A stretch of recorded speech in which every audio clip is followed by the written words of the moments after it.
ഷാഹി പനീർ നമുക്ക് സിമ്പിളായിട്ട് ഉണ്ടാക്കാം. അതിന് വേണ്ടിയിട്ട് പനീറിലേക്ക് ഒരു ഇച്ചിരി ഉപ്പ് ഇട്ടതിന് ശേഷം തിളച്ച വെള്ളം ഒഴിച്ചു കൊടുക്കുക. എന്നിട്ട് അത് സൈഡിലേക്ക് മാറ്റി വയ്ക്കുക. നമുക്ക് കുറച്ച് മസാല ഉണ്ടാക്കിയെടുക്കണം. ഇഞ്ചി, വെളുത്തുള്ളി, സവോള, തക്കാളി, ഒരു പച്ചമുളകും കൂടി ഇട്ടിട്ട് വഴറ്റിയിട്ട് നന്നായിട്ട് വഴറ്റിയിട്ട് ഒന്ന് ചൂടാറാൻ വെച്ചതിന് ശേഷം അത് മിക്സീൻ്റെ ജാറിലേക്ക് ഇട്ട് കൊടുക്കുക. ഇച്ചിരി കാഷ്യൂ നട്ടും കൂടെ ഇട്ട് കൊടുത്തതിന് ശേഷം നന്നായിട്ട് അരച്ച് മാറ്റി വയ്ക്കുക. എന്നിട്ട് അതേ ചട്ടിയിലേക്ക് തന്നെ കുറച്ച് ഓയിൽ ഒഴിച്ചു കൊടുക്കുക.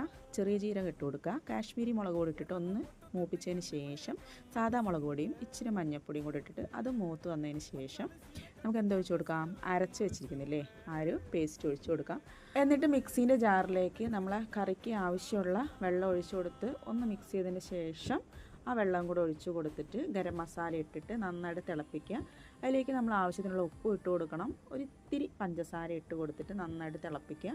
ആ തിളപ്പിച്ച ഗ്രേവിയിലേക്ക് നമുക്ക് പനീർ കഷ്ണങ്ങളിട്ടിട്ട് 2 മിനിറ്റ് വേവിച്ചെടുക്കാം. ലാസ്റ്റ് ഞാനിതിൽ കസൂരി മേത്തി കുറച്ച് ഇട്ട് കൊടുക്കുന്നുണ്ട്. സംഭവം സെറ്റാണ്.